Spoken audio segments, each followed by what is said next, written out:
ভারতবর্ষের রত্ন ডাক্তার জাকির নায়েক নিজের দেশে টিকতে পারল না, বৃষ্টি বন্ধ হয়ে গেল। উপর বাংলার আব্দুর রাজ্জাক বিন ইউসুফ যেখানেই বক্তব্য রাখতে যাচ্ছে বাঁশ দিয়ে আঘাত করছে, কোথাও গাড়ি ভাঙচুর করছে। আপনারা জানেন 500 কোটি টাকার মামলা দেওয়া হয়েছে আপনার আব্দুর রাজ্জাক বিন ইউসুফের উপরে। আপনারা জানেন মুজাফফর বিন মহসিন বাংলাদেশের একজন আলেম, তাকে জেল খাটতে হয়েছে। ডক্টর আসাদুল্লাহ গালিব বাংলা উপমহাদেশের সবথেকে বড় আলেম, তিনি জেলখানাতে বন্দী ছিলেন। আপনারা জানেন সত্য কথা যারাই বলেছেন তাদের উপরে জাতি আঘাত করেছে, ছেড়ে দেয়নি।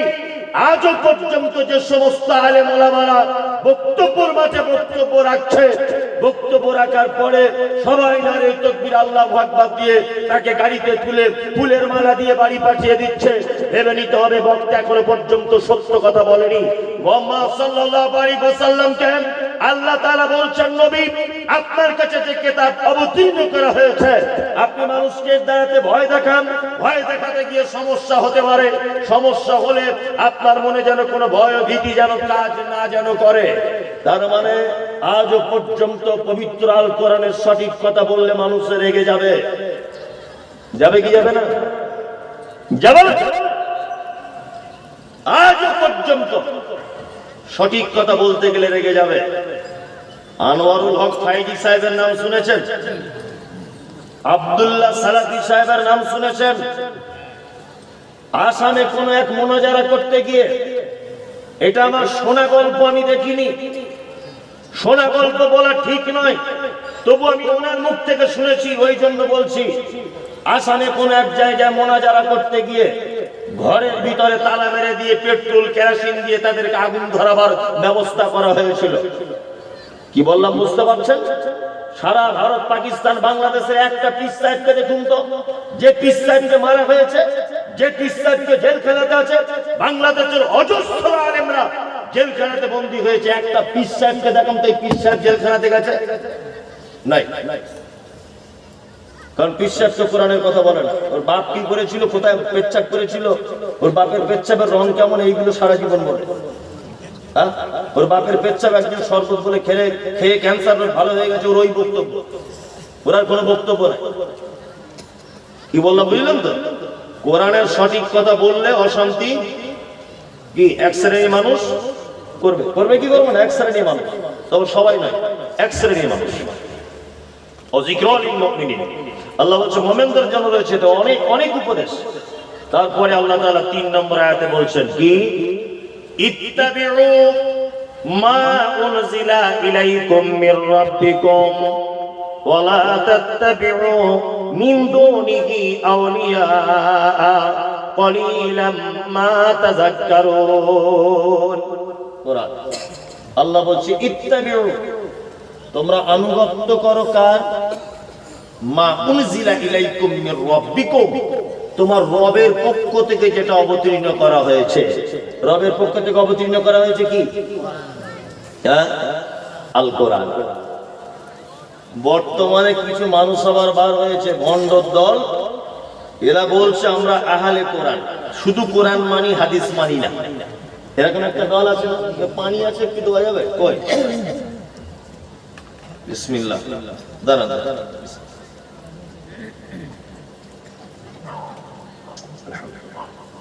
এই ভণ্ড দল, এরা বলছে আমি শুধু কোরআন মানি, হাদিস মানি না। বলছে কি বলছেন? এক দল আছে না, নতুন করে বার হয়েছে, এদের দলিল এই আয়াতটা, দলিল এই আয়াত, ইত্তাবিউ মা উনজিলা ইলাইকুম মির রাব্বিকুম। আল্লাহ বলছে আনুগত্য করো রবের পক্ষ থেকে যেটা অবতীর্ণ করা হয়েছে, তাদের দলিল হিসাবে এটা। এবার দেখুন তো আমি তাদের দলিলটা কেমন করে খণ্ডন করতে পারি। আমি মমতাজুল ইসলাম, পেশায় একজন শিক্ষক, পেশায় কি শিক্ষক, ইনি হচ্ছেন আমার ছাত্র, ধরে না, তাই তো? ওই যে চেয়ারে বসে আছেন একজন, এই দিকের মানুষটা, এই দিকের, ওনার নাম আব্দুল্লাহ, ধরে না, উনি একজন এলাকার জ্ঞানী এবং খুব নামী মানুষ, ভালো করে বুঝবেন। এ আমার ছাত্র আব্দুল্লাহ এলাকার জ্ঞানী মানী মানুষ।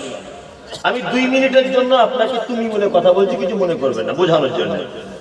ইনি আমার ছাত্র, তা আমি বলছি আব্দুল্লাহ তুমি এক কাজ করো তো, তুমি ওই তালগ্রাম বলে একটা গ্রাম আছে, ওই গ্রামে আব্দুল্লাহ বলে একটা লোক আছে, তুমি তার কাছে যাবে। তার কাছে গিয়ে সে তোমাকে যা যা কিছু বলবে তুমি তাই তাই করবে, বিন্দু পরিমাণ তুমি কথা নড়চড় করবে না। তাহলে আমি পাঠালাম, এটা আমার কে? ছাত্র। আমার ছাত্রকে পাঠালাম কার কাছে? আব্দুল্লাহ ওই লোকটার কাছে, তাই না? এবার এ আব্দুল্লাহর কাছে গেল, গিয়ে আব্দুল্লাহ তখন বলছে আমার মোটরসাইকেলটা মুছে দাও। কি তখন বলছে ওটা তো বলা ছিল না। আব্দুল্লাহ তখন বলছে আমার স্ত্রীর শরীর খারাপ, একটু ওষুধ এনে দাও। বলছি এটা তো বলা ছিল না।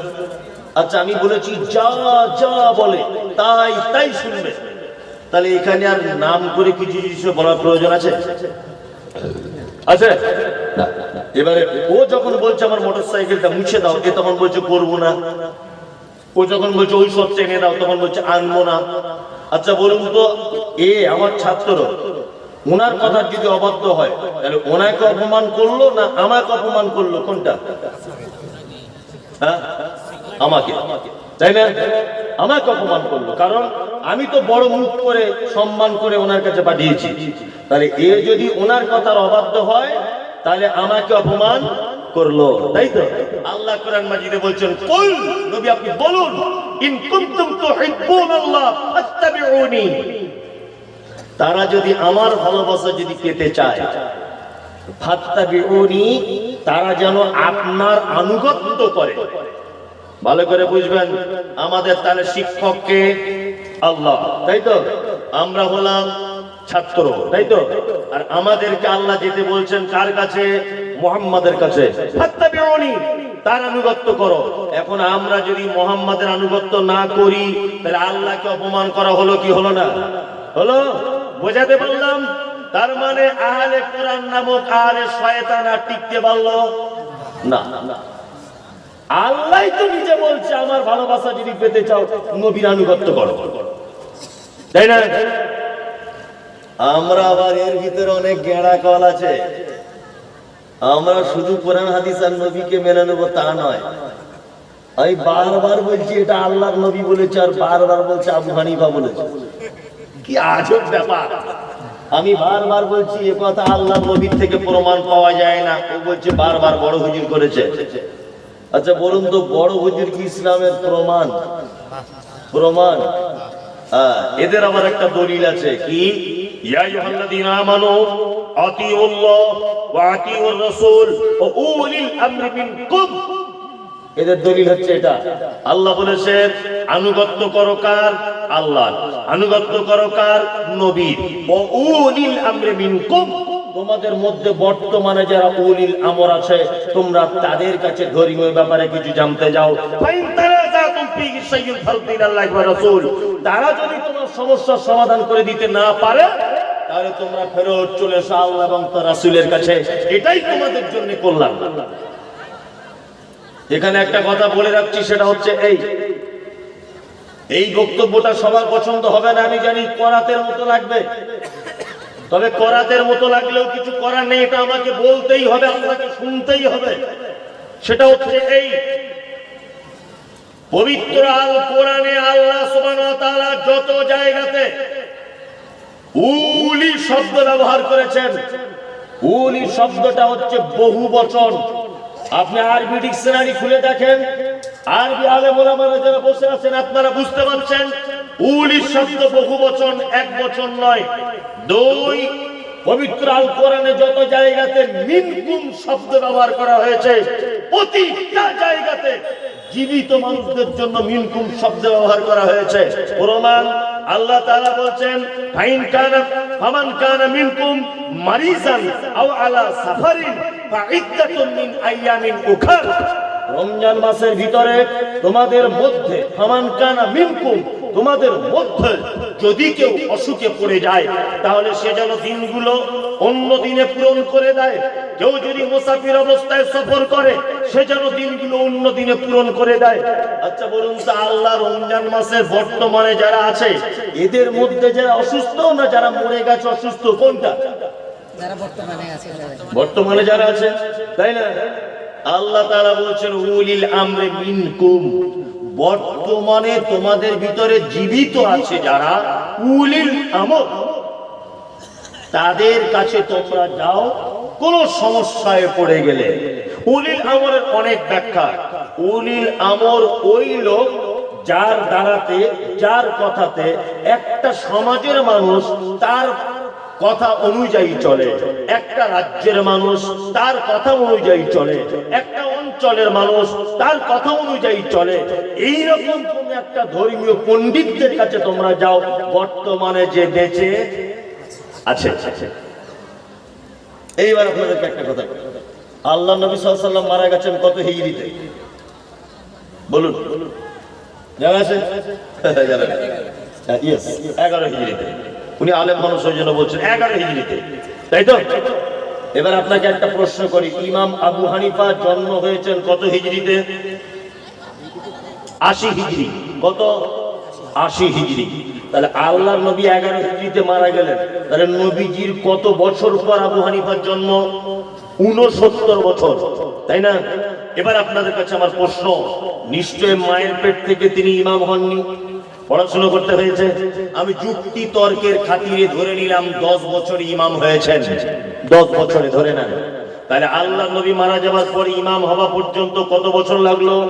79 বছর, তাই তো? এবার আপনাকে বলি, 150 হিজরিতে ইমাম আবু হানিফা মারা গেছেন, 150 হিজরিতে জন্মগ্রহণ করেছেন ইমাম শাফি। এইভাবে 360 হিজরির ভিতরে সমস্ত ইমামগণ, সমস্ত আইম্মায়ে কেরামগণ পৃথিবী থেকে চলে গেছেন। কি বললাম বুঝলেন? যারা বলছে আহলে হাদিসরা মাযহাব মানে না, যারা বলছে আহলে হাদিসরা ইমাম মানে না, যারা বলছে আহলে হাদিসরা ইহুদিদের দালাল, যারা বলছে আহলে হাদিস মানে আমেরিকার ডলার খায়, যারা বলছে আহলে হাদিস মানে ইমাম মানে না, তাদের কাছে আমার প্রশ্ন, আল্লাহর নবী মারা যাওয়ার আর ইমাম আবু হানিফা ইমাম হবার মাঝখানের এই 79 বছরের ব্যবধানের মানুষ কোন ইমামকে মেনে চলতো? এটা তুমি মাযহাবধারী, তোমার কাছে আমার প্রশ্ন, কোন ইমাম মেনে চলতো? নাম্বার 2, 360 হিজরির ভিতরে সমস্ত আইম্মায়ে কেরাম পৃথিবী থেকে চলে গেছেন, তখনও পর্যন্ত মাযহাব আবিষ্কার হয়নি। তারও 150 বছর পরে মাযহাব নামক জিনিসের আবিষ্কার হয়েছে। তার মানে মুহাম্মদ সাল্লাল্লাহু আলাইহি ওয়াসাল্লামের মারা যাবার 450 বছর পর মাযহাবের জন্ম হয়েছে।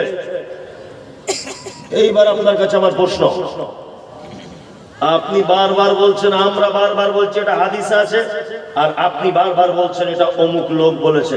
অমুক লোকেরটা দলিল না সহিহ হাদিসটা দলিল? কোনটা? কোরআন দলিল না ফাজাইলে আমল দলিল? কোরআন দলিল, কোরআন দলিল। আল্লাহ বলছে ইত্তাবিউ মা উনজিলা ইলাইকুম মির রাব্বিকুম, আল্লাহর পক্ষ থেকে যে কিতাব অবতীর্ণ হয়েছে তোমরা তার কি আনুগত্য করো। আল্লাহ তারপরে বলছেন ওয়ালা তাত্তাবিউ, তোমরা আনুগত্য করো না মিন দুনিহি, এই দুটোকে বাদ দিয়ে আউলিয়া, ওলিয়া ওলিয়া, ওলিয়া ওলিয়া, বুঝেন তো? এইবারে মজার মজার বক্তব্য, কটা হাদিস আপনাদেরকে খুব চমৎকার, ব্যাপক সুন্দর লাগবে শুনতে। এই দেখেন আপনাদেরকে বলি, আল্লাহর ওলি হওয়া সহজ না কঠিন? বলুন, আপনি আপনি বলুন। কঠিন, তাই না? কঠিন কারা কারা বলছেন? তুলুন। আরে কঠিনই তুলুন, তুলুন। মানুষ দুনৌকায় পা দিয়ে আছে, সালা যদি গোলমাল হয়ে যায়, হ্যাঁ পড়ে যাবে, তাই না? মনে মনে ভাবছেন না? আপনি বলুন তো চাচা, আল্লাহর ওলি হওয়া কি? আল্লাহর ওলি হওয়া সহজ না কঠিন? আল্লাহর ওলি হওয়া কি? আমরা সবাই জানি কঠিন কঠিন। ও আর থাকতে পারলো না, বারবার যখন হো করছে বলিয়ে দিই, লাগে লাগে জাগে যাবে, যা কিছুই থাকতে হবে, তাই না?